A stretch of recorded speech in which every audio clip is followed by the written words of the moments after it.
5-6 ঘন্টা জার্নি করি একটা গাড়িতে করে, ওই একই চোখ বাঁধা, হাত বাঁধা অবস্থায়। তা আমি চোখ খুলে দেখলাম একটা আমার সামনে দিয়ে ওই গাড়িটা চলে গেল, সাদা একটা জিপ। ঢাকার উত্তরা থেকে অপহৃত হওয়ার পর তার আর কোনো কিছু মনে নেই। কিছু আইন শৃঙ্খলা বাহিনীর পরিচয়ে সশস্ত্র লোক সাদা পোশাকে আমাকে তুলে নিয়ে যায়, চোখ বেঁধে হাত বেঁধে, এবং এমন একটা জায়গায় রাখে যেটার কক্ষের বর্ণনা আমি তো হবে, যার এক পাশে একটা নালার মতো ছিল, পানির ট্যাপ ছিল, একটা ছিদ্র ছিল যাতে প্রকৃতির ডাকে সাড়া দেওয়া যায়। মেঘালয় আদালতে বিএনপির যুগ্ম মহাসচিব সালাউদ্দিন আহমেদের সর্বোচ্চ 5 বছর কারাদণ্ড হতে পারে। এই মামলাতে সালাউদ্দিন সাহেব তিনি নির্দোষ খালাস পেয়েছিলেন, তাকে কোনো সাজা দেওয়া হয়নি। আসসালামু আলাইকুম। আমরা আজকে হাত বাঁধা এবং চোখ বাঁধা, আপনার হাত দুইটা যদি এইভাবে যদি বাঁধা থাকে, আবার চোখও যদি বাঁধা থাকে, তাহলে আপনাকে কেউ মনে করেন গাড়ি থেকে ফেলে দিল, আটকে নিয়ে যাচ্ছিল জোর করে, গাড়ি থেকে ফেলে দিল হাত আর চোখ বাঁধা অবস্থায়। তো হাত যেহেতু বাঁধা, আপনি চোখ খুলবেন কিভাবে, এটা আপনাদেরকে আজকে শেখানো হবে। বিএনপির একজন স্থায়ী কমিটির সদস্য জনাব সালাউদ্দিন, তো সালাউদ্দিন ভাই আপনাদেরকে আজকে শিখাবেন কিভাবে হাত এবং চোখ বাঁধা থাকলেও হাত দিয়ে চোখ খোলা যায়। আপনারা জানেন যে সালাউদ্দিন আহমেদ তিনি দীর্ঘদিন 10 বছর তিনি ভারতে ছিলেন। এই ভারতে থাকাকালীন আমরা মনে করি 1975 সালে ভারত শেখ হাসিনাকে নিয়ে যায়, সেখানে নিয়ে 6 বছর তাকে ট্রেনিং দেওয়া হয় এবং 1981 সালে তিনি আবার তাকে দেশে পাঠানো হয়। তারপর থেকে এই বাংলাদেশের যত অলক্ষী যা আছে সব কিছু এই দেশের উপরে ভর করেছিল এবং সবশেষ এই দেশটাকে ভারতের হাতে তুলেই দিয়েছিল শেখ হাসিনা, যার পুরো নজির আমরা গেল 15 বছরে দেখেছি। তো একই ধরনের ট্রেনিং এই সালাউদ্দিন আহমেদকে দেওয়া হয়েছে বলে আমরা মনে করি, এবং সেটা মনে করার পেছনে কতটা শক্তিশালী যুক্তি আছে সেটা আজকের ভিডিওতে আপনাদেরকে দেখাবো। একদম সালাউদ্দিন আহমেদের নিজের বক্তব্য, এগুলো আমি খুঁজে তারপর বের করেছি যে সে কত ডাহা মিথ্যা কথা তার এই গুম নিয়ে বলেছেন। সালাউদ্দিন আহমেদ কখনোই গুম হন নাই। সালাউদ্দিন আহমেদ ভারতের রাষ্ট্রীয় অতিথি হিসেবে সেই দেশে গিয়েছিলেন, সেই দেশে তাকে 10 বছর ট্রেনিং দেওয়া হয়েছে, এবং এই যে আজকে যেই বাংলাদেশে রয়ের যেই ক্রাইসিস, তাদের যেই একটা ভ্যাকিউম তৈরি হয়েছে, তাদের পক্ষে আওয়ামী লীগের লোকজন তো আর এখন নাই, তো নতুন করে কারা কাজ করবে, এই কাজ করার লোক হিসেবে তাকে যাতে নিয়োজিত করানো যায় সেই কারণেই তারা তাকে 10 বছর রেখেছিলেন এবং সেখানে তিনি ট্রেন্ড আপ হয়েছেন। এবং আসার পরে আপনারা নিশ্চয়ই দেখেছেন যে বেয়াদবের মতো ডক্টর মঈন খানকে টপকে তারপরে আপনার মাইক নিয়ে তারপরে তার কথা বলতে হবে। এই কথা তার না, এই কথা তাকে বলতে হবে। কারণ কি? এর কারণ তিনি যেই দিন উত্তরার যে বাসা থেকে তিনি আটক হয়েছিলেন, সেই বাসাতে তিনি এক নারীকে নিয়েছিলেন এবং ওই নারী সহ এই আইনশৃঙ্খলা বাহিনী তাকে ধরার পরে হতে পারে আমাকে যিনি এই বিষয়টা বলেছেন তিনি যেহেতু নিশ্চিত করেন নাই, বাট হতে পারে সেই মেয়েই হয়তো তাদের ট্র্যাপ, সেই মেয়েকে দিয়েই তার অবস্থান নিশ্চিত করা হয়েছে এবং সেখান থেকে তাকে ধরা হয়েছে। ধরার পরে সেগুলো ভিডিও করা হয়েছে এবং এখন সালাউদ্দিন যা বলছেন সব কিছু তাদের শিখিয়ে দেওয়া, এটার বাইরে তার যাওয়ার কোনো সুযোগ নাই, কারণ তাদের কাছে সেই মেয়ের তার সাথে সব ভিডিও সব কিছু তাদের হাতে আছে, সে চাইলেও এখান থেকে বের হইতে পারবে না। আচ্ছা, এখন এটা আপনাদের সামনে আমার কোনো প্রমাণ নেই, আপনাদের বিশ্বাস করারও দরকার নাই, এটা আমার আলোচনার বিষয়ও না। আজকে আলোচনার বিষয় হচ্ছে সালাউদ্দিন আহমেদ যে গুম হন নাই সেটার প্রমাণ সালাউদ্দিন আহমেদ নিজে বলবে আপনাদেরকে আজকে। আচ্ছা, সালাউদ্দিন আহমেদ প্রথমে এটা নিয়ে কোনো দ্বিমত নাই, আইনশৃঙ্খলা বাহিনী বলেন, যারাই তাকে তুলে নিয়ে গেছে, তার পরিবার, তিনি, গণমাধ্যম, সব জায়গাতে আমরা একটা জিনিস শুনেছি, তিনি উত্তরের একটা বাসা থেকে আটক হয়েছিলেন। কারা আটক করেছে সালাউদ্দিন আহমেদকে? 12 ঘন্টার জার্নি, তারা কি কোনো কথা বলেছিল আপনার সঙ্গে নিয়ে আসার সময় গাড়িতে করে? এগুলো আমার সব চোখ কান বন্ধ ছিল, আমি জানি না। আচ্ছা, এটা খুবই যৌক্তিক একটা বিষয় যে ওনার যেহেতু চোখ হাত পা সব বাধা ছিল, যে কারণে উনি দেখেন নাই যে কারা তুলে নিয়ে গিয়েছিল, যেহেতু তারা পরিচয় দেন নাই। এবার চলেন আমরা গণমাধ্যম ওই সময় কি বলেছিল। তার পরিবারের বরাত দিয়ে গণমাধ্যমকে জানানো হয়েছিল যে তাকে ডিবি পরিচয় দিয়ে ডিবির লোকজন তুলে নিয়ে গিয়েছে। শুনি আমরা সেই নিউজের ক্লিপটা। 2015 সালের 10ই মার্চ উত্তরার এক আত্মীয়র বাসায় অবস্থান করার সময় ডিবি পরিচয়ে সালাউদ্দিন আহমেদকে তুলে নেয়ার অভিযোগ করেছিলেন তার পরিবার। ওই বছরের মে মাসে ভারতের মেঘালয়ের শ্রীলং থেকে স্থানীয় পুলিশ সালাউদ্দিন আহমেদকে উদ্ধার করে। আচ্ছা, এখন ধরেন সালাউদ্দিন আহমেদ যেদিন ধরা পড়েন, ওই ধরা পড়ার পর থেকে আজকে পর্যন্ত, একদম যখন আপনি ভিডিও দেখছেন ততদিন পর্যন্ত বাংলাদেশের কোনো সংস্থা কিন্তু এখন পর্যন্ত স্বীকার করে নাই যে কারা নিয়ে গিয়েছে। বাট তিনি ভারতে গিয়েছেন, ভারতে তাকে ফেলে দিয়ে আসা হয়েছে শিলংয়ে। সো আমরা, এটা তো খুবই স্বাভাবিক যে ভারতীয় বাহিনী এটার সাথে জড়িত ছিল, কিন্তু বাংলাদেশের কোনো সংস্থা কিন্তু দেখা করেন নাই। তার মানে সালাউদ্দিন আহমেদ, তাকে ধরার আগেই সালাউদ্দিন আহমেদ জানতেন যে তাকে ডিবি পরিচয় ধরা হয়েছে, কারণ সালাউদ্দিন আহমেদকে নিয়ে যাওয়ার পরে তো আর কেউ স্বীকার করে নাই। সো তার পরিবার জানলো কোথেকে? তার মানে তার পরিবার ওই ধরার সময় তারা পরিচয় দিয়েছিল যে আমরা ডিবি থেকে এসেছি। সালাউদ্দিন আহমেদ বলেছেন তিনি, তার চোখ কান খোলা ছিল, বাধা ছিল, তিনি দেখেন নাই কারা ধরে নিয়ে গেছেন। আপনাকে তো বাড়িতে থাকতেই তারা পরিচয় দিয়েছে ডিবি, তিনি সেটা অস্বীকার করেছেন। কেন অস্বীকার করেছেন? আরও কত কিছু অস্বীকার করেছেন সেটা ভিডিওতে দেখবেন। আমরা যারাই আটক করুক, এখান থেকে নিয়ে গেল। নিয়ে যাওয়ার পরে কি হয়েছে? সালাউদ্দিন আহমেদকে একটা ভিডিওতে এক সাংবাদিক জিজ্ঞেস করেছিলেন, এরপরে কি হলো? সালাউদ্দিন আহমেদ কি বলে শোনেন। ভারতে যাওয়ার বৈধ কোনো কাগজ দেখাতে পারেনি বিএনপির এই নেতা। পুলিশকে জানান ঢাকার উত্তরা থেকে অপহৃত হওয়ার পর তার আর কোনো কিছু মনে নেই।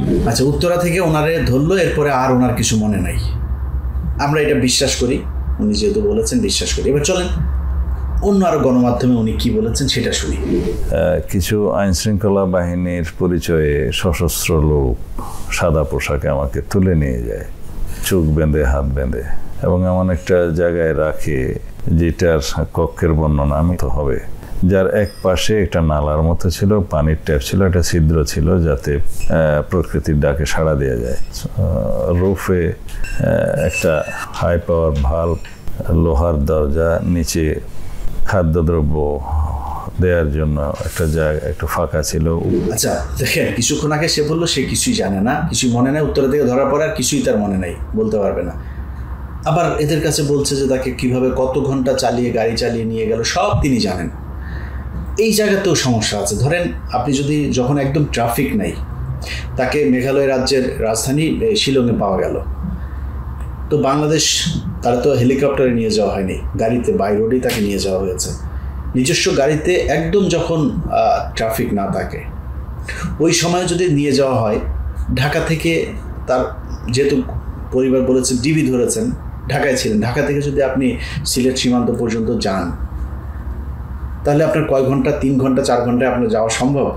তারপরে এটা আমরা খুবই মানে বড় বিষয় নিয়ে আলোচনা করার, আমরা এইটুকু মেনে নিলাম, নিয়ে যাওয়া হলো।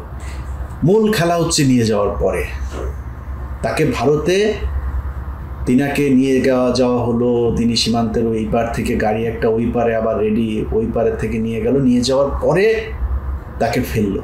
তারপরে কি হলো? শিলং এর একটা জায়গা, চোখের কাপড় খুলে দেখলাম একটা সাদা জিপ গাড়ি চলে যাচ্ছে। কথাবার্তা শোনা হয়তো আমাকে মনে করলাম আমি মানসিক ভারসাম্যহীন, আমার কথা হয়তো তাদের বিশ্বাস হয় না, আমার পরিচয় তারা হয়তো বিশ্বাস করতে চায়নি, জামা কাপড় দেখে, আমার অবস্থা দেখে। তখন তারা আমাকে একটা মানসিক হাসপাতালে নিয়ে গেল। আচ্ছা, এইটা হচ্ছে যে কোনো একটা গণমাধ্যমকে দেয়া বক্তব্য যে তিনাকে সেখানে নিয়ে যাওয়া হয়, নিয়ে যাওয়ার পরে তাকে উদ্ভ্রান্তর মতো লাগছিল এবং লোকজন তাকে, তিনি তার পরিচয় দেওয়ার পরে লোকজন তার পোশাক আচার আচরণ দেখে খুবই স্বাভাবিক, এখান থেকে টেনে হেসড়ে নিয়ে যাওয়া হয়েছে, বর্ডার দিয়ে আবার কাঁটাতার পার হয়ে অনেক দূর হেঁটে হেঁটে তিনি গিয়েছেন, গিয়ে তারপরে লোকজন তারে দেখে চিনতে পারেন নাই, তাকে মানসিক হাসপাতালে নিয়ে ভর্তি করেছেন, রাইট? এটাই তো বললো, তাই না? শুনলেন, গাড়ি থেকে নামার পরে তিনি, গাড়ি থেকে মানুষজন আসলো, এসে তারপরে তার হাত পা চোখ টুক খুললো, খুলে টুলে নিয়ে মানসিক হাসপাতালে নিয়ে গেল। বিশ্বাস করলাম এইটুকু। এবার চলেন আরেক জায়গায় কি বলেছে সেটা শুনি।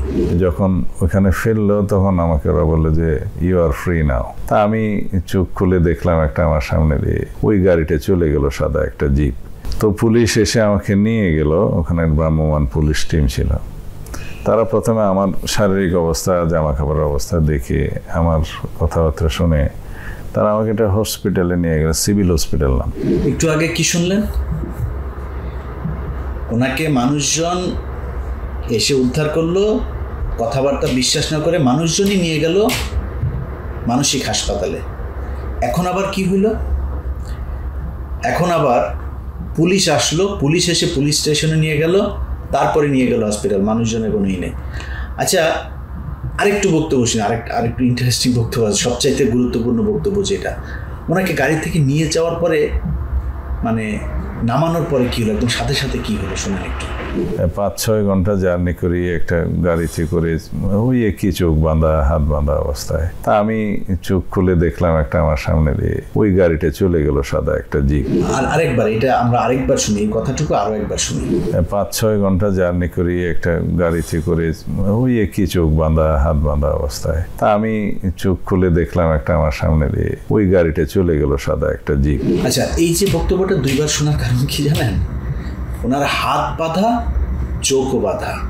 আচ্ছা, হাত বাঁধা, ওনাকে ফেলে দিয়ে গেল, তা আপনি চোখ খুললেন কেমনে?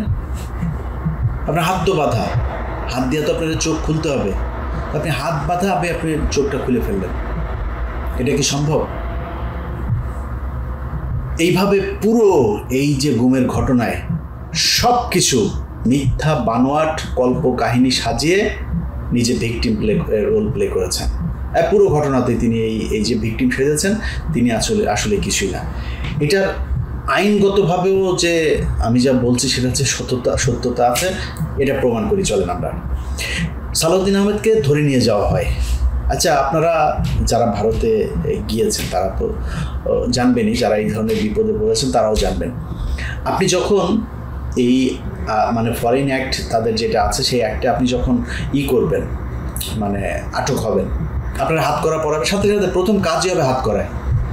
আপনি সালাউদ্দিন আহমেদকে নিয়ে ইউটিউবে সার্চ দেবেন, নিউজগুলো দেখবেন, কোনো জায়গায় সালাউদ্দিনকে কোনোদিনও হাত করা পড়ানো হয় নাই। সব কটা জায়গাতে সুন্দর সাদা পাঞ্জাবি, চেহারা তো সুন্দর, প্লে বয় তো চকলেট বয়, তো মোটামুটি, কিন্তু কোনো জায়গায় তারা হাত করা পড়ানো হয়নি। কি সুন্দর জামায় আদর করে তারপরে নিয়ে গেল। আচ্ছা, আমরা বিভিন্ন গণমাধ্যমে খালি শুনলাম যে সালাউদ্দিন আহমেদের বিচার চলছে, ট্রায়াল চলছে, এরপরে কি হবে। তারপরে কি হইল? মানে সালাউদ্দিন আহমেদ ভিসা নিয়ে যান নাই, পাসপোর্ট নিয়ে যান নাই সাথে করে, তিনারে জোর করে ডিবি ধরে বা বাংলাদেশের র্যাব বা কোনো একটা সংস্থা ধরে ওই দেশে পাঠাই দিলেন, তিনি ওইখানে পড়ে থাকলেন, কোনো কিছু তো নাই। তাহলে এটা তো অপরাধ। সে অপরাধের জন্য আপনার একদিনও জেল হবে না। সালাউদ্দিন আহমেদের কি কিছু হয়েছিল? শুনেন, আমরা শুনি যে কি হয়েছিল তার। অবশেষে শুক্রবার বিএনপির এই নেতাকে নির্দোষ ঘোষণা করে মামলা থেকে বেকসুর খালাস দেন শিলং আদালত। আচ্ছা, সালাউদ্দিন আহমেদ বেকসুর এই যে খালাস পেয়ে গেল, কেন পেয়ে গেল, কিভাবে পেয়ে গেল? আমার এক ছোট ভাই, আমাদের এক সাংবাদিক, ওর নাম হচ্ছে আহাদ। তো আহাদ সময় টেলিভিশনে কাজ করতো এক সময়, এখনও এখানে থাকে। তো ও আমাকে বললো যে ভাই এই ব্যাপার, আমি সেখানে গিয়েছিলাম। আমি ওর আইনজীবীর কাছে যখন সাক্ষাৎকার নিলাম, ওর আইনজীবী বললো যে এইখানে এই মামলায় 3 থেকে 5 বছরের নিচে সাজা হবে না, এটা ওকে খাটতেই হবে, আমাদের এখানে কিছুই করণীয় নাই। যেহেতু উনি ইমিগ্রেশন পার হন নাই, সো এটা অপরাধ, এখানে কোনো কিছু করণীয় নাই। কিন্তু সময় টিভি সেই নিউজটাও আছে, আমরা একটু নিউজটা শুনি।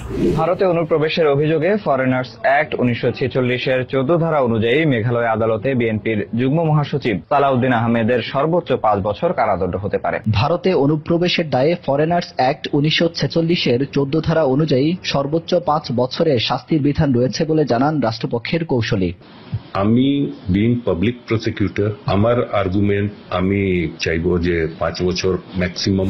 আচ্ছা, এই সংবাদ সংগ্রহ করতে ভারতে গিয়েছিলেন আহাদ, এবং আহাদ সেখানে সালাউদ্দিন সাহেব কোন বাসায় ছিল, সেই বাসার ধরনটাও, সেই বাসাতে গিয়েছিল, সেই বাসায় গিয়ে সেই বাসার পরিবেশ কেমন সেটাও সে দেখে এসছে। আমরা আহাদের কাছ থেকে একটু শুনি যে ঘটনা কি ঘটেছিল। আমার যতটুকু মনে পড়ছে 2016 সালের মার্চের শুরুর দিকে আমি গিয়েছিলাম ভারতের শিলংয়ে সালাউদ্দিন সাহেবের একটা ইন্টারভিউ নিতে এবং তার মামলার কি পর্যায়ে রয়েছে সেই বিষয়ে জানতে।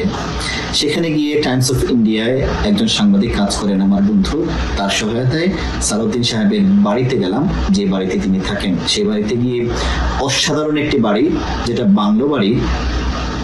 আমি আমেরিকায় আসার আগে এত সুন্দর আমি বাড়ি দেখিনি। সেই বাড়িতে তিনি থাকতেন, কিন্তু সেই বাড়িতে গিয়ে আমি তাকে পাইনি। আমি যতটুকু মনে পড়ছে 12টা বা 1টার দিকে গিয়েছিলাম।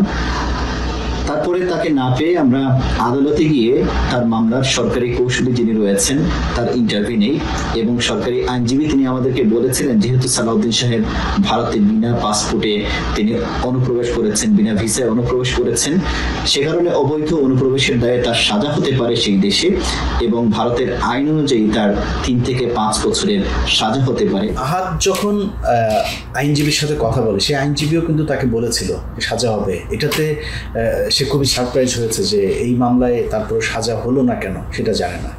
আহাদের কাছ থেকে শুনি আমরা। তারপরে আমরা যেটা দেখলাম, যখন এই মামলার রায় হলো তখন এই মামলাতে সালাউদ্দিন সাহেব তিনি নির্দোষ খালাস পেয়েছিলেন, তাকে কোনো সাজা দেওয়া হয়নি। তারপরে আমরা দেখেছি এটা যখন উচ্চ আদালতে এই মামলা যায়, সেই উচ্চ আদালতেও সালাউদ্দিন সাহেব এই মামলার রায় তার পক্ষে ছিল। এই হচ্ছে অবস্থা। তারপরেও তার কোনো খুশি হয় নাই, আইনজীবী নিজেও জানেন না কেমনে হইল কি হইল। রাজকীয় জায়গায় তিনি থাকতেন, তো তিনার বেকসুর খালাস হয়ে গেল। আচ্ছা, খালাস যখন হইল, খালাস হওয়ার পরে কি হবে? ওই দেশের সরকার তো তারা রাখবে না ওইখানে, তাই না? তারে পাঠাই দেবে এই দেশে, এবং না আসলেও তার কিন্তু সরকার কিন্তু আবার ফের তার বিরুদ্ধে কিন্তু চার্জ আনবে। তিনি বাংলাদেশ সরকারের কাছে ট্রাভেল পাস ছিলেন। ট্রাভেল পাস চাওয়ার পরে তাকে কিন্তু ট্রাভেল পাস দিয়েছিল সরকার, এবং এটারও প্রমাণ আছে, শুনুন। ট্রাভেল পাস হাতে পেয়েছেন বিএনপি নেতা সালাউদ্দিন আহমেদ। গতকাল বিকেলে আসামের গুয়াহাটিতে বাংলাদেশ সহকারী হাই কমিশন কার্যালয় থেকে ট্রাভেল পাস সংগ্রহ করেন তিনি। বাংলাদেশ মিশনের সহকারী হাই কমিশনার রুহুল আমিন জানান, এর ফলে সালাউদ্দিন আহমেদ যে কোনো দিন দেশে ফিরতে পারেন। আচ্ছা, সালাউদ্দিন আহমেদের দেশে ফিরতে কোনো বাধা নাই। ট্রাভেল পাস পেয়েছেন, ট্রাভেল পাস তিনি হাতেও নিয়েছেন। বাংলাদেশের সাংবাদিকরা তার কাছে গিয়েছে, জিজ্ঞেস করেছে যে ভাই দেশে কবে যাবেন। সাংবাদিকদেরকে সে কি বলেছে শুনেন। বন্দি দশা থেকে মুক্ত হয়েও দেশে ফিরতে পারেননি 9 বছর। এই জীবনকে আয়না ঘরের চেয়েও ভয়ঙ্কর বললেন সালাউদ্দিন। আচ্ছা, বাংলাদেশের সাংবাদিকদের কাছে তিনি বলেছেন যে আমি দ্রুত দেশে ফিরতে চাই, আমি দেশে যাওয়ার জন্য উদ্গ্রীব হয়ে আছি, এই সেই নানান কথাবার্তা বলেছেন। ভারতীয় একজন সাংবাদিক, পশ্চিমবঙ্গের যে সময় টিভির প্রতিনিধি, এই ব্যক্তি সম্ভবত, আমি একটা ভিডিও পেয়েছি, তিনি সালাউদ্দিনের সাথে কথা বলেছিলেন। সালাউদ্দিন সাহেব তাকে কি বলেছেন, চলেন আমরা সেইটা একটু শুনি। তিনি বলছেন বাংলাদেশে যাওয়ার আগে বিভিন্ন রাজ্যে কি ঘুরে বেড়াতে চান, একই সঙ্গে তার যে শারীরিক অবস্থার শারীরিক যে চিকিৎসা, সেই চিকিৎসাও তিনি করাতে চান। আচ্ছা, ভারতীয় বাংলাদেশের সাংবাদিকদের কাছে বলছে যে আমি দেশে যেতে চাই, ট্রাভেল পাসও নিয়েছেন, আবার বলছে ট্রাভেল পাস পাই নাই। আবার ভারতের সাংবাদিকের কাছে বলছে যে আমি একটু রাজ্য ঘুরে দেখতে চাই। ভারত ওনার খুব পছন্দের একটা দেশ, উনি রাজ্যগুলো ঘুরে ঘুরে দেখছে। মানে 10 বছর গুম ছিলেন, এরপর আরও কিছুদিন ভারত ঘুরে ঘুরে দেখবেন, এই জন্য উনি এখন দেশে আসবেন না। সবশেষ তিনি আবারও ট্রাভেল পাসের কথা বললেন যে আমাকে ট্রাভেল পাস দেওয়া হোক, দিলে আমি যাবো। এর আগে কিন্তু ট্রাভেল পাস নিয়েছেন তিনি। তো ট্রাভেল পাস নিলে সেটার আবার বাধ্যবাধকতা আছে যে সম্ভবত 6 মাসের ভেতরে বোধহয় সেটা দিয়ে যেতে হয়, বা 60 দিন অথবা 90 দিন, এরকম একটা আছে, সময়সীমা আছে। ওই সময়ের মধ্যে আপনাকে ট্রাভেল পাসটা ব্যবহার করতে হবে। তো তিনি কিন্তু করেন নাই। প্রথম যেগুলো নিয়েছেন সেই ট্রাভেল পাসগুলো দিয়ে কিন্তু তিনি ব্যবহার না করে সব শেষে তিনি ট্রাভেল পাস নিয়ে তিনি চলে আসলেন। এতদিন আসেন নাই। যখনই 5 তারিখ শেষ হলো, সাথে সাথে তিনারে বাংলাদেশে আসার সব সমস্যার সমাধান হয়ে গেল। তিনি ভারতের সরকারও কোনো কিছু বলে নাই, বাংলাদেশের সরকারও কোনো কিছু বলে নাই, তিনি দেশে চলে আসলেন। দেশে আসার পরে তিনি কি করেছেন, প্রথম দিনেই সালাউদ্দিনের গাড়িতে চড়ে, এস আলমের গাড়িতে চড়ে আপনার সাইফুল আলমের বিমানবন্দর থেকে গিয়েছেন বাড়িতে। এরপরে তাকে শোকজ করা হলো। শোকজ করার পরে তিনি বললেন তিনি জানেন না, কিছু বুঝেন না ভাই, ওনারা যে আনতে গিয়েছে সে একটা গাড়িতে উঠেছেন, মানে ওনাকে কেউ একজন বলেছে আর চট করে উনি ওই গাড়িতে উঠে বসে পড়লেন, উনি কিচ্ছু জানেন না। এই বক্তব্য আপনারা দেখেছেন তিনার ব্যাপারে। রোববার কক্সবাজারে এস আলম মালিকানাধীন গাড়িতে চড়ে সংবর্ধনা নিয়েছেন বিএনপির স্থায়ী কমিটির সদস্য সালাউদ্দিন আহমেদ। আমার পক্ষ থেকে আমি জানতাম যদি যে এই গাড়ি একটি নির্ধারিত কোম্পানির কথা, তাহলে হয়তো আমি সাবধানতা অবলম্বন করতাম। উনি ছোট্ট মানুষ, বাচ্চা ছেলে, উনি জানেন না কার গাড়িতে এসছেন, কিভাবে এসছেন। উনি মাপ চেয়েছেন, মানুষ মাপ করেও দিয়েছে, সব শেষ হয়ে গিয়েছে। এই যে বাসাটা গুলশানের বাড়ি নম্বর 1A, রোড 8, গুলশান 1, এই বাড়িটা উনি নিয়েছেন ইউনাইটেড হসপিটালের যে রাজা মিয়া আছে, এই আওয়ামী দালাল, তার কাছ থেকে তিনি গিফট নিয়েছেন এই বাড়িটা। আমি এই বাড়ির নাম্বার সব বলে দিলাম, যান খোঁজ নিয়ে দেখেন এবার। সেটা তাকে দেওয়া হচ্ছে এবং একজন ব্যক্তির মাধ্যমে, আমি তার নাম বলছি না বা কার কাছ থেকে শুনেছি সেটা আমি বলছি না, একজন ব্যক্তির মাধ্যমে তিনি 50 লাখ টাকা দেশে ঢোকার আগে রাজা মিয়ার কাছ থেকে নিয়েছেন, রাজা মিয়া দিয়েছে। এগুলো নিয়ে বিস্তারিত অন্য আরেকদিন কথা বলবো। আজকে প্রথম পর্ব এই পর্যন্তই থাকুক। শুধু এইটুকু বলে রাখি, ইউনাইটেডের রাজা মিয়ার নামে 5টা হত্যা মামলা। রাজা মিয়ার নামে এই পর্যন্ত অনেকগুলো নিউজ হয়েছে। এই রাজা মিয়া এই হাসিনার যেই আপনার বিদ্যুৎ খাতে, জ্বালানি খাতের যেই পাওয়ার প্ল্যান্টের সে একজন, তারপরে তারা কোনো কিছু বলে এখন পর্যন্ত সরকারের মানে তার ব্যাপারে কোনোই নেই। এর কারণ হচ্ছে ইউনাইটেডের পুরো ঠিকাদারি নিয়েছে হচ্ছে সালাউদ্দিন। আর এস আলমের যত প্রপার্টি, যা কিছু করা দরকার সব কিছু উনি করছে, সেটা অলরেডি হয়েছে। আমি ওই কারণে ওইটার আলোচনায় গেলাম না, ওইটা নিয়ে বিশদ আলোচনা হবে পরের একটা পর্বে, এটা নিয়ে আমরা কথা বলবো। জাস্ট যেটা জানেন না কেউ সেটা বলে রাখলাম, গুলশানের বাড়ি নম্বর 1A, রোড 8, গুলশান 1, এটা রাজা মিয়ার ছিল। রাজা মিয়া তাকে গিফট করেছে, তার কাছ থেকে লিখে নিয়েছে। খোঁজ নিয়ে দেখেন সেই বাড়ি কয়েকদিন আগে ট্রান্সফার হয়েছে, কার কাছ থেকে কার কাছে গিয়েছে, যান খোঁজ নেন। এই হচ্ছে অবস্থা। ইউনাইটেডের রাজা মিয়াকে সেভ করার জন্য যা কিছু করার দরকার সব কিছু করছে। এই ভারতীয় চরগুলোকে ঠেকানোর জন্য ভারত থেকে ট্রেনিং নিয়ে আসা সালাউদ্দিন এখন ঠিকাদারি নিয়েছে, যে কারণে তার কথাবার্তা সব কিছু দেখবেন আওয়ামী লীগের মতো মনে হয়। আমাদের সমস্যাটা ওই জায়গাতেই। ভাই মাগি নিয়ে ধরা খেয়েছেন, ভিডিও আছে, আল্লাহর রাস্তায় মাপ চান, আমরা মাপ করে দেব। এনে কেউ বাইতুল মোকাররমের ইমামতির জন্য দিতে আসে নাই, কি বলে ভাইবা দিতে আসে নাই, আমরা মাফ করে দেবো। আপনি পলিটিক্স করেন, আপনাদের মোটামুটি সব কটারই আলুর দোষ আছে, এটা আর লজ্জার কিছু নাই। ভাই বললেন সবারই আছে, ভিডিও কিন্তু সবারই আছে, সবাই মিলে একসাথে বলেন যে ভাই আমাদের টুনটুনির ছবি রয়ের কাছে আছে, বাবা তোমরা যদি ভবিষ্যতে দেখো আমাদের মাফ করে দিও, আমরা সবাই মাফ করে দিব। কারণ এই বুড়া যেই শালা যেই কটা আছে সব শালারই আলুর দোষ, এই সব শালার সব কটারই ভিডিও আছে। সো এই শালাদের দিয়ে আর কোনো কাজ হবে না। তারেক রহমান বিএনপিকে নতুনভাবে নতুনদেরকে নিয়ে ঢালাওভাবে সাজাচ্ছে এই দলটাকে। আমরা বিশ্বাস করি যে তারা রয়ের কাছে বিক্রি হয় নাই বা ইচ্ছার বিরুদ্ধে তাদেরকে দিয়ে কিছু করাইতে পারবে না। এবং বিএনপির রাজনীতির সাথে যারা থাকে, বাংলাদেশের রাজনীতিতে যারা থাকবেন, সবার কাছে অনুরোধ, ভাই টুনটুনির ব্যাপারে সাবধান। আপনাদের কিন্তু এই আলুর দোষ এর কারণে কিন্তু আমরা পুরো দেশের মানুষ সাফার করব। আমরা বিএনপি নিয়ে আমাদের কোনো সমস্যা নাই, আমাদের সমস্যা হচ্ছে ভারত যেন বিএনপিকে গ্রাস করতে হবে। কারণ বাংলাদেশ, আমরা যদি এখন রাজনীতিকরণের দিকে যাই, আমরা -2 এর দিকে যাই, এটা এই দেশের জন্য ভয়ঙ্কর বিপদ ডেকে আনবে। অতএব আমাদেরকে বিএনপির উপরে ভরসা করতে হবে। সো বিএনপির যাতে ভারতের হয়ে খেলতে না পারে এই দেশের মানুষের ভাগ্য নিয়ে, সেই দিকে আমাদের নজর রাখতে হবে। সেই কারণে আজকের পুরো ভিডিওটা। সালাউদ্দিন ভাই, আপনার নিয়ে আমার কোনো ক্ষোভ নাই, আপনার সাথে আমার ভালো সম্পর্ক ছিল, ভালো সম্পর্ক থাকবে, কোনো সমস্যা নেই ভাই। আপনি বিপদে পড়ছেন, আপনার কাছে অনুরোধ, হয় রাজনীতি থেকে সরে যান অথবা সবার কাছে মাপ চান যে আমার টুনটুনি ভিডিও আছে, আমি আপনাদের সাথে মাপ চাচ্ছি, ভুল হয়ে গিয়েছে, আর ভুল করব না, করলেও কেউ যাতে রেকর্ড করতে না পারে সেই ব্যবস্থা করেই করব। সাবধানে করেন, যেখানেই করেন সিপা চাপায় নিজের আওতার ভেতরে করেন। তো এটাই হচ্ছে মূল বিষয়। আমার মনে হয় বিএনপির যারা সালাউদ্দিনের হয়ে তারপরে আমাদের ছবি দিয়ে ঝাড়ু মিছিল, জুতা মিছিল করেছেন, ভাই আপনার নিয়ে মানে আলোচনা করা, আপনার নিয়ে কথা বলার ওই সময় সুযোগ কোনোটাই নাই, সব বলাও যাবে না। আপনি ভাই ছাগলের 3 নম্বর কা বাচ্চা, আপনি যেটা করবেন ওইটা দিয়ে আমার যাবেও না, আসবেও না, আপনার নেতারও আপনি বাঁচাইতে পারবেন না।